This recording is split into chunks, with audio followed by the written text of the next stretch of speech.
Problem से solution तक, astro तक, नो योर फेट। सामान्यतः हिंदू परंपरा में एक साधारण व्यक्ति अपने घर में देवी देवताओं की मूर्तियां रखता है, उनकी पूजा उपासना करता है, उनकी आराधना करता है और उनके सामने अपनी बात रखता है। हिंदू धर्म की अगर बात करें तो हिंदू धर्म में पूजा उपासना की तमाम पद्धतियां प्रचलित हैं। इसमें साकार की उपासना भी की जाती है और निराकार की उपासना भी की जाती है। आप साकार ईश्वर की पूजा भी करते हैं, यानी जिनका रूप होता है, जिनका रंग होता है, जिनकी आकृति होती है, उन साकार ईश्वर की हम पूजा करते हैं। और निराकार ईश्वर की, जिनका कोई आकार न हो, उनकी पूजा भी करते हैं। साकार ईश्वर की उपासना में जब हम आकृति वाले ईश्वर की उपासना करते हैं या साकार ईश्वर की उपासना करते हैं तो उसमें मूर्ति पूजा का विशेष महत्व है। साकार ब्रह्म की उपासना बिना मूर्ति के या बिना प्रतीक के नहीं हो सकती। जब आप ईश्वर को किसी रूप में ले आते हैं तब आप उस रूप की पूजा के माध्यम से अपनी बात ईश्वर तक पहुंचाते हैं, अपनी बात ईश्वर तक रखते हैं। एक बात जान लीजिए कि चाहे वो निराकार ईश्वर की पूजा हो, चाहे वो साकार ईश्वर की पूजा हो, बिना रूप के नहीं हो सकती। निराकार पूजा में भी अगर आप ईश्वर की मूर्ति नहीं रखते हैं तो कम से कम अपने गुरु का चित्र रखते हैं, गुरु की मूर्ति रखते हैं, उनकी पूजा करते हैं। यानी बिना प्रतीक के आप पूजा उपासना सामान्यतः नहीं कर सकते। मूर्ति पूजा ज्यादातर साकार ईश्वर की पूजा में प्रयोग की जाती है और उस मूर्ति के माध्यम से हम ईश्वर तक पहुंचने का प्रयास करते हैं। देखिए, मूर्ति पूजा की जो परंपरा है वो बहुत प्राचीन है, बहुत ज्यादा पुरानी है। वैदिक काल में और बाद में हालांकि मूर्ति पूजा का कोई साक्ष्य नहीं मिलता है सामान्यतः। हालांकि महाभारत में इंद्र का उल्लेख जरूर आता है।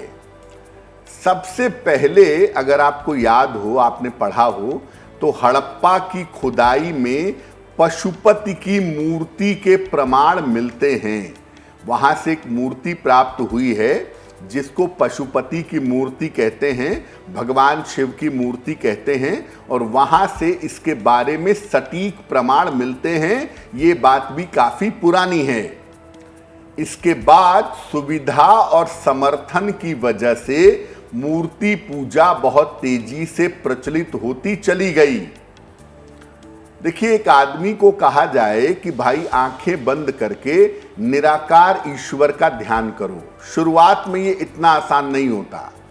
इसीलिए शुरुआत में प्रतीक बनाए गए, शुरुआत में सिंबल बनाए गए और उन प्रतीकों के माध्यम से आदमी को अपना मन ईश्वर से जोड़ना आसान हुआ।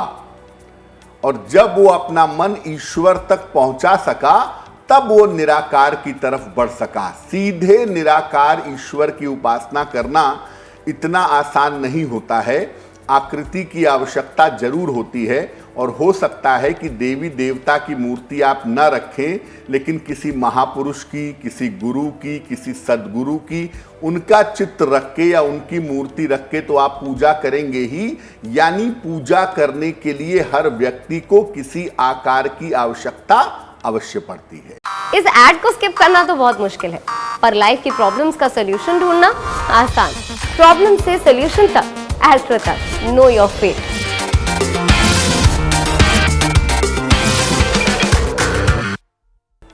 देखिए, क्यों हम मूर्तियों की पूजा करते हैं, कारण क्या है?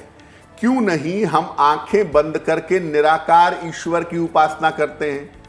उपनिषद कहते हैं ना, ईशावास्यमिदं सर्वम यत् किंच जगत्याम जगत, कि ईश्वर तो हर कण कण में विद्यमान है, जगत में भी और जगत के बाहर भी, तो हम क्यों नहीं उस निराकार ईश्वर की उपासना करते हैं? हम मूर्तियों की पूजा क्यों करते हैं? किसी व्यक्ति का मन अत्यधिक चंचल और नकारात्मक होता है। सामान्यतः किसी भी व्यक्ति का मन हो वो चंचल भी होता है और ज्यादातर उसमें निगेटिव विचार, नकारात्मक चिंतन आते रहते हैं। मन को एकाग्र करने के लिए, मन को कॉन्सेंट्रेट करने के लिए किसी आधार का प्रयोग किया जाता है, किसी चीज का प्रयोग किया जाता है जिस पर मन को टिकाया जा सके, जिस पर मन को एकाग्र किया जा सके।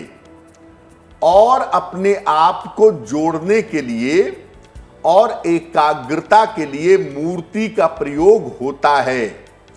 आप अपने आप को ईश्वर से कैसे जोड़ेंगे, अपने मन को कैसे एकाग्र करेंगे, इसके लिए मूर्ति का प्रयोग अवश्य होता है। मूर्ति पूजा से चीजें थोड़ी आसान और भावात्मक हो जाती हैं। जब आपको किसी देवी देवता की मूर्ति दी जाती है, आपने देखा होगा वृंदावन में, मथुरा में या देश दुनिया में तमाम जगहों पे लोग भगवान कृष्ण के बाल रूप की पूजा करते हैं। बाल रूप की पूजा में वो भगवान को एक बच्चे की तरह, एक शिशु की तरह दुलारते हैं, पूजा करते हैं, तो उनका इमोशनल अटैचमेंट उसी माध्यम से ईश्वर से होता है। वो एक माध्यम है। मूर्ति अंतिम पूजा नहीं है, लेकिन वो माध्यम के रूप में काम करती है। और जो लोग कहते हैं कि मैं मूर्ति पूजा नहीं करता, मैं निराकार की पूजा करता हूं, उनसे जरा पूछिए कि क्या वो अपने गुरु की पूजा नहीं करते? क्या वो किसी महापुरुष की पूजा नहीं करते? उनका भी चित्र है, उनकी भी मूर्ति है, उनकी भी छवि है।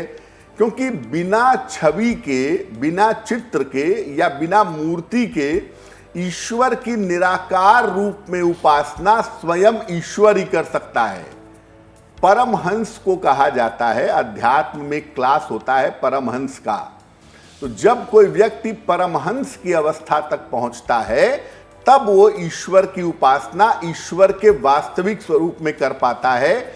अन्यथा जब तक व्यक्ति अध्यात्म की ऊंचाइयों तक नहीं पहुंचता, तब तक ईश्वर की उपासना सामान्यतः किसी माध्यम से, किसी प्रतीक से ही करने का प्रयास करता है।